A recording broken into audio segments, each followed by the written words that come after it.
उर्दू जबान ये सिर्फ मुसलमानों की जबान नहीं है। मुझे यूएस डिपार्टमेंट ऑफ स्टेट ने अमेरिका बुलाया था। बीएचयू में कौन कौन से कोर्सेज मौजूद हैं? ये जो दौर चल रहा है ये जेनजी का दौर चल रहा है। एआई तकनीक के जमाने में बेपनाह इम्कानात रोशन हो चुके हैं। जबानों का कोई धर्म नहीं होता, धर्मों को जरूरत पड़ती है जबानों की। मुंशी प्रेमचंद का मुकाबला आज तक कोई नहीं कर सके। बीएचयू के उर्दू डिपार्टमेंट में बहुत बड़ा नाम हुकुमचंद नैयर साहब का है। क्या वो मुसलमान थे? क्या पंडित बिजनैन चकबस्त मुसलमान थे? हिंदू धर्म की जितनी भी मजहबी किताबें हैं वो तमाम किताबें उर्दू जबान में मौजूद हैं। आज भी हिंद समाचार के नाम से सिखों का अखबार निकलता है। एक टर्म होता है घोस्ट राइटिंग। आज आपके साथ बैठकर सर मैं बहुत ही बौना सा फील कर रहा हूँ। जितने भी हीरो हैं वो उर्दू जबान सीखते हैं। उर्दू जबान इतनी शानदार, खूबसूरत, इतनी मीठी, इतनी शीरी और इतनी मुतासिर कुन जबान है। इधर उधर की ना बात कर, ये बता के काफिला क्यों लुटा, मुझे रहजनों से गिला नहीं, तेरी रहबरी का सवाल है।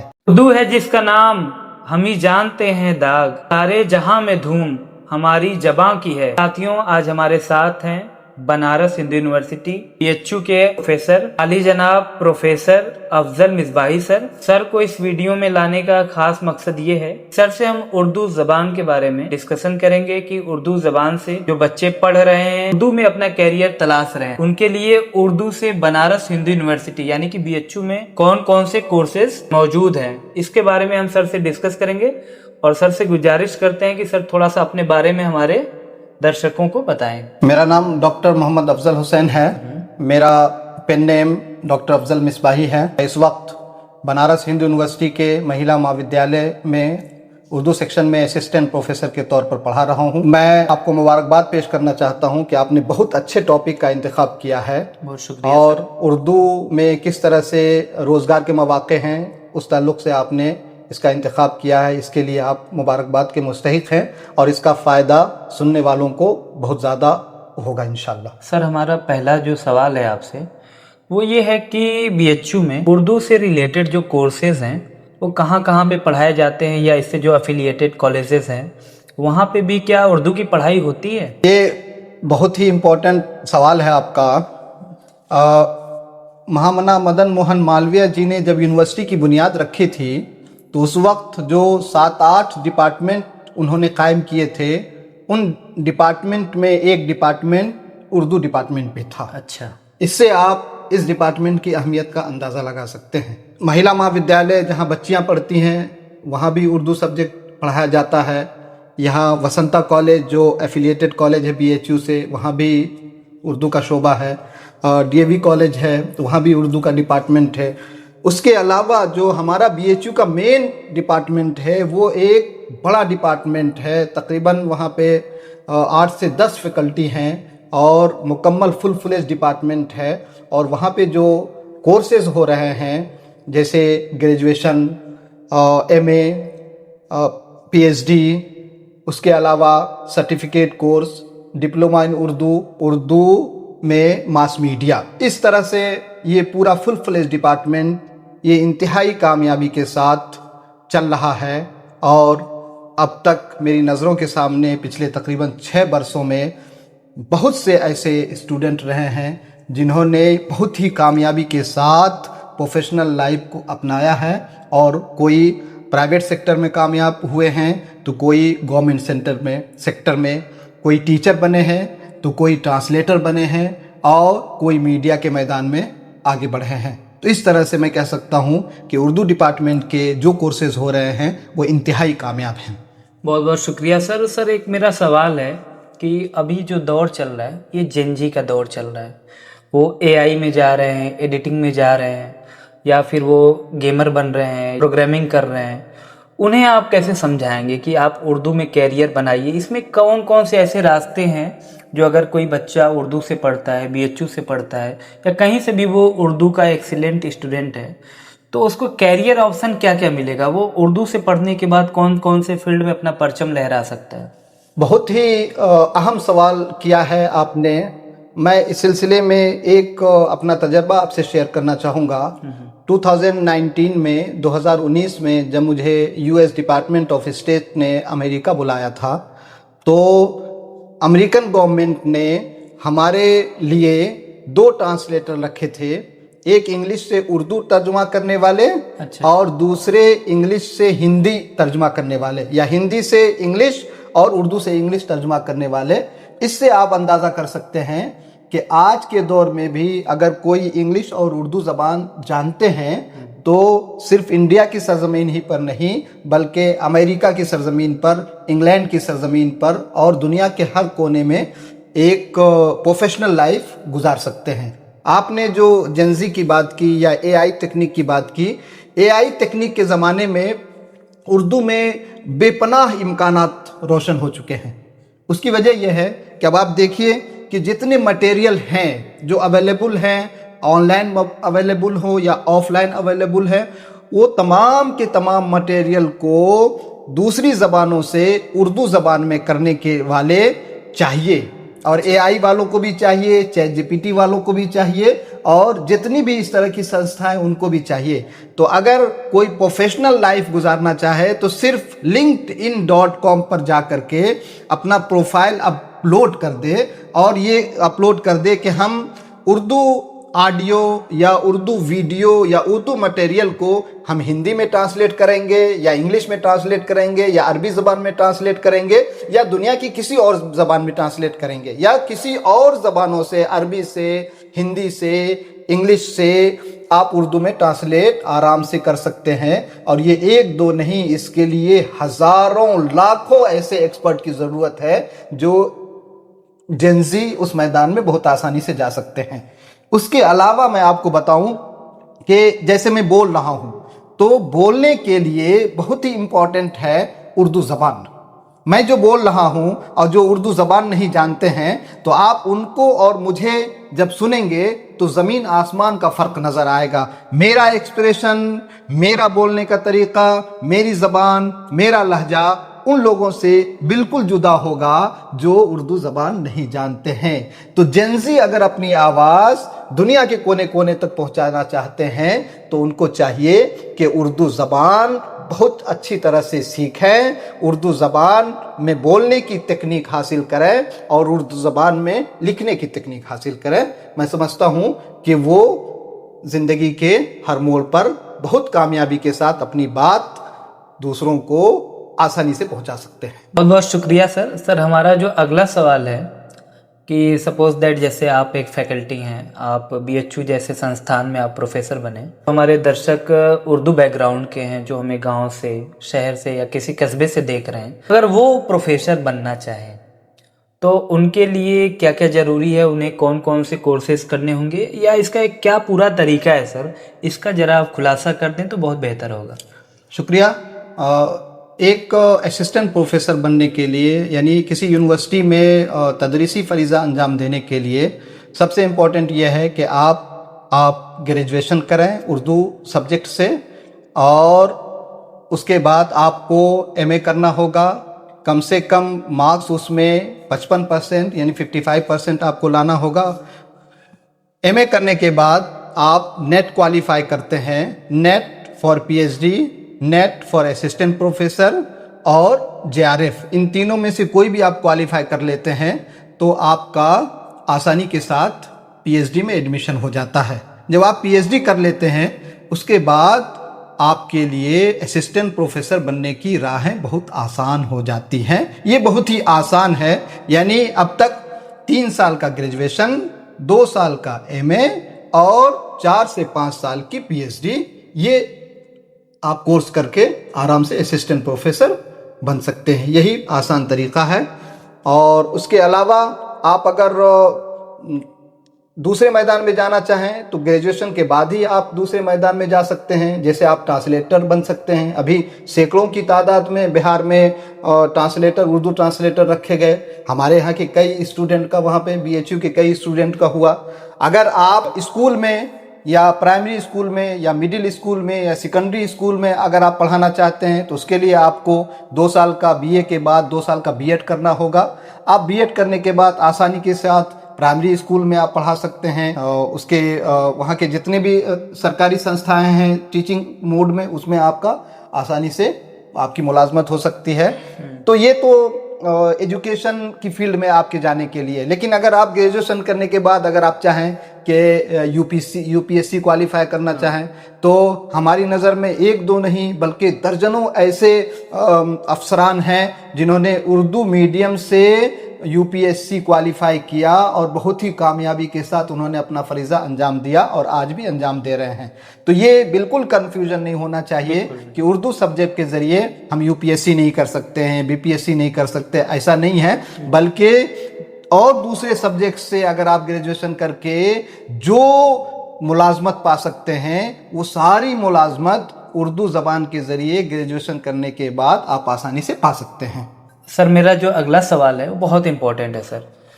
क्या उर्दू को सिर्फ मुस्लिम पढ़ते हैं या सभी लोग पढ़ते हैं? आप यूनिवर्सिटी में इस चीज़ को किस तरह देखते हैं या किस तरह से आप पाते हैं इसे? बबांगे दोहल बहुत ही ऐलान के साथ अक्सर व बेशतर मैं अवामुन्नास में भी एकेडमिक फील्ड में भी मैं ये बहुत ही वसूक और दावे के साथ कहता हूँ कि ज़बानों का कोई धर्म नहीं होता। बिल्कुल सर, बिल्कुल। धर्मों को ज़रूरत पड़ती है ज़बानों की। ये बहुत बड़ी गलत फहमी है, बल्कि मफरूज़ा है कि लोग ये कहते हैं कि उर्दू ज़बान मुसलमानों की ज़बान है, इसे सिर्फ मुसलमान ही पढ़ते हैं। ऐसा बिल्कुल नहीं है। आज की तारीख़ में भी आप देखें कि फ़िक्शन की दुनिया में या उर्दू नावल की दुनिया में या उर्दू अफसाने की दुनिया में मुंशी प्रेमचंद का मुकाबला आज तक कोई नहीं कर सके। बिल्कुल सर। तो क्या मुंशी प्रेमचंद मुसलमान थे? बीएचयू के उर्दू डिपार्टमेंट में बहुत बड़ा नाम हुकुमचंद नैयर साहब का है, क्या वो मुसलमान थे? क्या पंडित ब्रिजनायन चकबस्त मुसलमान थे? बहुत बड़े सहाफ़ी मोहन चरागी क्या मुसलमान थे? मैं तारीख़ के झरोकों में आपको ले जाना चाहूँगा, तारीख़ के हवाले से बात करना चाहूँगा कि जब 1822 में पहला उर्दू का अखबार जामे जहानुमा मंजर आम पर आया तो उसके मालिक हरिहर दत्त राय थे और उसके एडिटर कोई मुसलमान नहीं थे बल्कि सुधा सुखलाल जी थे। तो आप इससे अंदाज़ा कर सकते हैं कि उर्दू का पहला अखबार वो उसके एडिटर न तो मुसलमान न ही उसके मालिक मुसलमान। और आज भी आप देखें, बल्कि मैंने रोज़नामा राष्ट्रीय सहारा में भी काम किया तो सहारा इंडिया परिवार कोई मुसलमानों की कंपनी नहीं। इस वक्त भारत ही नहीं बल्कि पूरी दुनिया का जो सबसे बड़ा उर्दू अखबार तकरीबन 15 शहरों से निकल रहा है वो इनकलाब है और उसके मालिक दैनिक जागरण ग्रुप के ऑनर हैं और दैनिक जागरण ग्रुप इसे निकाल रहा है। बिल्कुल। तो आप समझ सकते हैं कि उर्दू ज़बान ये सिर्फ मुसलमानों की ज़बान नहीं है। और हमारे यहाँ खुद बीएचयू में मैं जहाँ महिला महाविद्यालय में पढ़ाता हूँ वहाँ पे जो बच्चियाँ पढ़ती हैं उसमें तकरीबन 80% बच्चियाँ वो नॉन मुस्लिम हैं। हमारे उर्दू डिपार्टमेंट में भी बड़ी तादाद नॉन मुस्लिम बच्चियों की है। आप दिल्ली यूनिवर्सिटी में जाएं, इतना ही नहीं बल्कि अब फैकल्टीज़ की शक्ल में भी अब non Muslim scholars assistant professor बन रहे हैं, ट्रांसलेटर बन रहे हैं, अलग अलग प्रोफेशनल फील्ड में जा रहे हैं। मैं सागर यूनिवर्सिटी में था तो वहाँ भी बहुत से स्टूडेंट जो नॉन मुस्लिम थे उन्होंने उर्दू में बीए और एमए करके अपना करियर बनाया और वो अलग अलग फील्ड में काम कर रहे हैं। इसलिए ये बहुत बड़ी गलतफहमी है कि उर्दू ज़बान मुसलमानों की ज़बान है, ऐसा नहीं है। बल्कि उर्दू ज़बान हिंदुस्तान की ज़बान है, भारत की ज़बान है। यही पैदा हुई, यहाँ के हिंदू मुसलमान सिख ईसाई तमाम लोगों ने मिलकर के उर्दू ज़बान को आगे बढ़ाया, इसको परवान चढ़ाया। यहाँ तक कि हिंदू धर्म की जितनी भी मजहबी किताबें हैं वो तमाम किताबें उर्दू ज़बान में मौजूद हैं, उनका ट्रांसलेशन उर्दू ज़बान में मौजूद है। तो इसलिए ये गलत फहमी लोगों को निकाल देनी चाहिए। और एक बात और मैं बताऊं कि उर्दू ज़बान में आर्या समाज का अखबार निकलता था, उर्दू ज़बान में सिखों का अखबार निकलता था और आज भी हिंद समाचार के नाम से सिखों का अखबार निकलता है। अच्छा। और उसके अलावा मैं आपको बताऊं कि बड़े बड़े अफसाना निगार कृष्णचंद को देखिए, ये उर्दू के अफसाना निगार रहे हैं। मुंशी प्रेमचंद का मैंने नाम लिया, ब्रिजनारायण चकबस्त का नाम मैंने लिया, इसी तरह से राजेंद्र सिंह बेदी, इतने बड़े स्कॉलर, इतने बड़े फिक्शन राइटर, वो नॉन मुस्लिम हैं। इसलिए मैं आपसे बहुत ही वाज़े लफ्ज़ों में ये कहना चाहूँगा कि ज़बानों का कोई धर्म नहीं होता, धर्मों को ज़रूरत पड़ती है ज़बानों की। हम अपने दर्शकों से ये गुजारिश करेंगे कि आप भी कभी किसी भी भाषा को किसी भी धर्म से जोड़कर न देखें। जितनी भी भाषाएं हैं वो हमारे हिंदुस्तान को एक अजीम, एक इनक्रेडिबल इंडिया बनाने में वो हमारी मदद करती हैं। तो जितनी भी भाषाएं हैं वो हिंदुस्तान का गहना है, वो हमारे देश का गहना है। हमें सभी भाषाओं का सम्मान करना है और सभी भाषाओं और बोलियों को बोलने वाले का भी सम्मान करना है। इसी से हमारा हिंदुस्तान मुत्तहिद होकर, एक होकर आगे बढ़ेगा और हम हर फील्ड में आगे बढ़ेंगे। और शायद यही वजह थी कि बनारस हिंदू यूनिवर्सिटी के बानी महामना पंडित मदन मोहन मालवीय जी ने जब बुनियाद रखी, उन्होंने उस बुनियाद के साथ साथ गिनी चुनी फैकल्टीज उस समय सर बुनियाद के तौर पे रखी गई, उसमें उर्दू डिपार्टमेंट की भी बुनियाद रखी। सर हमारा अगला जो सवाल है, हाल फिलहाल में अभी एक बच्चा हमें मिला, गांव के इलाके से आता है। का ये सवाल था मुझसे कि मैंने उर्दू से अपना बीए किया, उसके बाद पीजी उसने कर लिया, लेकिन अब गांव में ऐसे मौके नहीं है कि वो सोर्स ऑफ अर्निंग जनरेट कर सके या बना सके। तो ऐसे बहुत सारे लोग हैं जो उर्दू से ग्रेजुएशन कर चुके हैं, अब पैसे नहीं है कि वो बीएड करें, अब पैसे नहीं है कि वो कोई बहुत हाईटेक कोर्स करें या कोई जो स्किल चल रही है एआई वगैरह सीखें। तो उर्दू ही पढ़ सकते हैं क्योंकि उनके पास बजट नहीं, उनके पास पैसे नहीं, उनके गार्जियन उस कंडीशन में नहीं है कि वो और पैसे खर्च कर। इसी तरह से उनके गार्जियन ने उन्हें बीए करा दिया है या उर्दू से एमए करा दिया है। तो ऐसे बच्चों के लिए सर कोई रास्ता बताएं। देखिए, ऐसे बच्चे जिन्होंने उर्दू से ग्रेजुएशन कर लिया है या उर्दू से एमए कर चुके हैं और अगर वो उर्दू ज़बान बहुत अच्छी जानते हैं तो उनके लिए बहुत अच्छे अच्छे मौके अलग अलग फील्ड में है। मिसाल के तौर पर अगर उन्हें लिखने की तकनीक आती है उर्दू में, उर्दू ज़बान बोलने की तकनीक आती है, तो इस वक्त जो नेशनल लेवल पे जितने भी उर्दू के अखबारात हैं वो अपने रिपोर्टर्स, जुज़वक्ती नामानिगार रखते हैं और उनको अच्छी खासी रकम देते हैं सैलरी के तौर पर, तो वो उन अखबारात से जुड़ सकते हैं। इसी तरह से बहुत सारे जो न्यूज़ चैनल हैं वो अपने अपने रिपोर्टर रखते हैं, इलेक्ट्रॉनिक मीडिया में वो आराम से जा सकते हैं। इसके साथ साथ मैंने जो देखा है कि जो बच्चे उर्दू ज़बान के साथ साथ उर्दू से बीए और एमए करते हैं, उन्हें कम से कम हिंदी ज़बान ज़रूर आती है या अंग्रेज़ी ज़बान ज़रूर आती है, तो बहुत आसानी के साथ ऑनलाइन वो प्रोफेशनल लाइफ में जुड़ सकते हैं। जैसा कि मैंने कहा कि linkedin.com पे जा कर के वो अपना प्रोफाइल वहाँ अपलोड कर दें और एक फील्ड का इंतखाब कर लें कि वो इंग्लिश से उर्दू ट्रांसलेट करेंगे या उर्दू से इंग्लिश ट्रांसलेट करेंगे।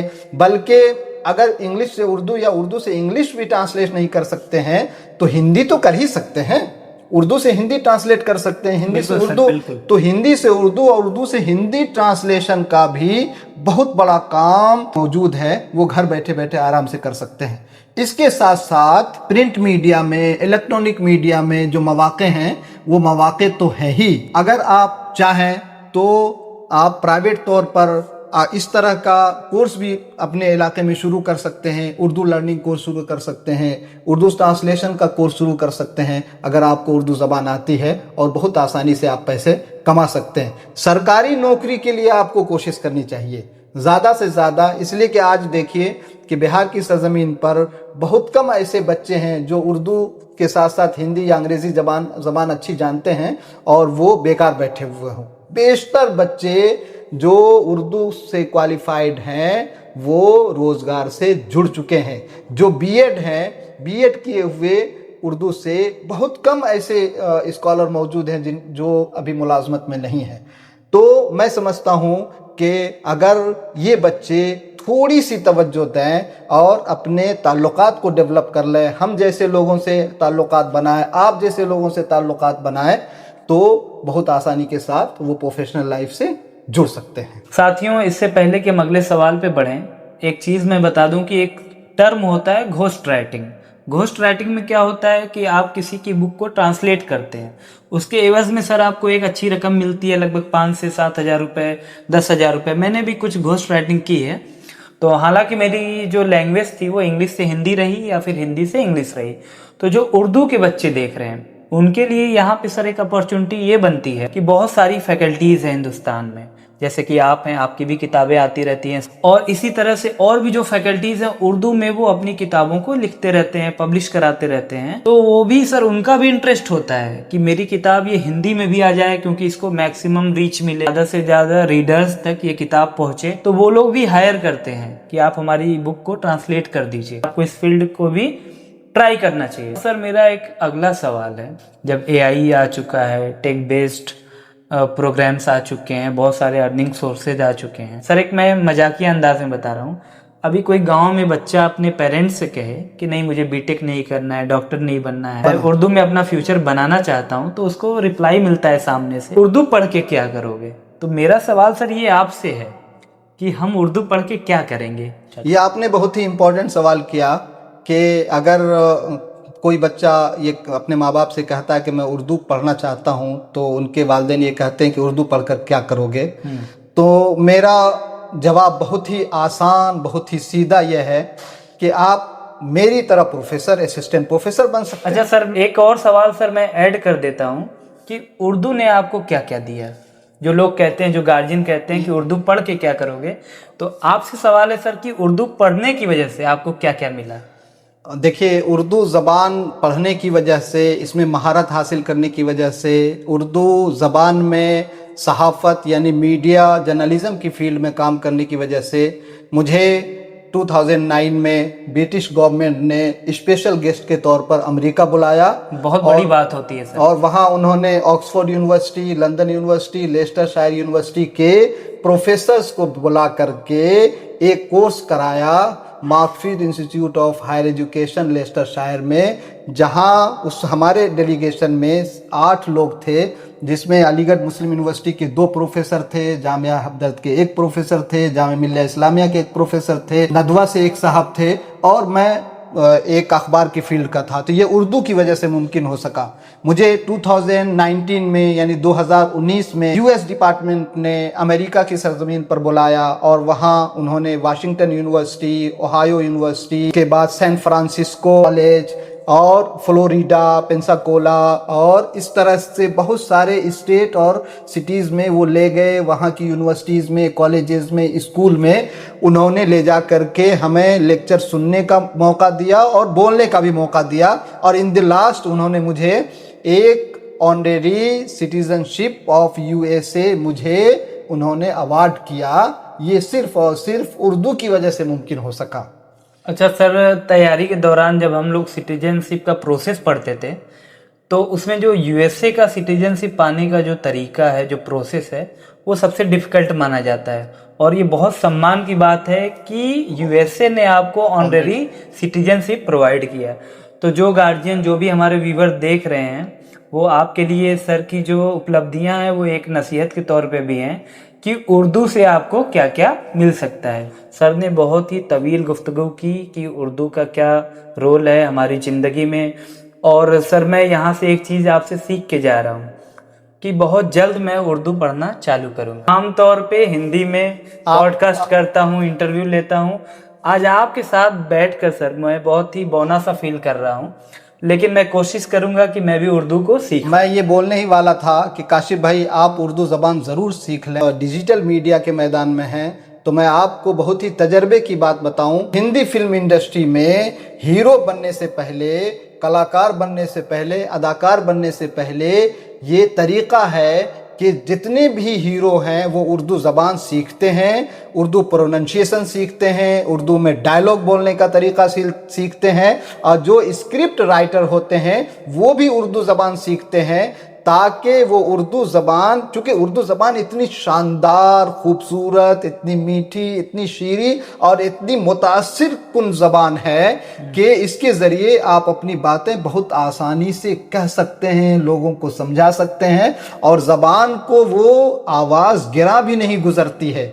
बहुत मीठे अंदाज में, बहुत आसानी के साथ आप उर्दू ज़बान के ज़रिए अपनी बात रख सकते हैं। मैं आपको बताऊं कि 2014 में जब फुल मेजॉरिटी के साथ बीजेपी गवर्नमेंट पार्लियामेंट में आई, तो उस वक्त सुषमा स्वराज ने, जो बीजेपी की बड़ी लीडर थी, उन्होंने opposition leader doctor Manmohan Singh को ललकारते हुए उन्होंने एक शेर पढ़ा उर्दू का कि तू इधर उधर की ना बात कर, ये बता के काफिला क्यों लुटा।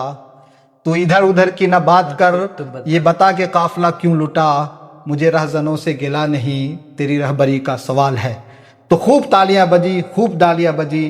तो आप समझिए कि देखिए कि उर्दू के अशार के जरिए किस तरह हम अपनी बात रख सकते हैं, कि पार्लियामेंट में किस तरह उर्दू जबान बहुत ही सर चढ़कर बोलती है। इसी तरह से सुप्रीम कोर्ट में जो बड़े बड़े फैसले दिए जाते हैं तो जज वो बड़े बड़े फैसले सुनाने से पहले उर्दू के अशार पढ़ते हैं।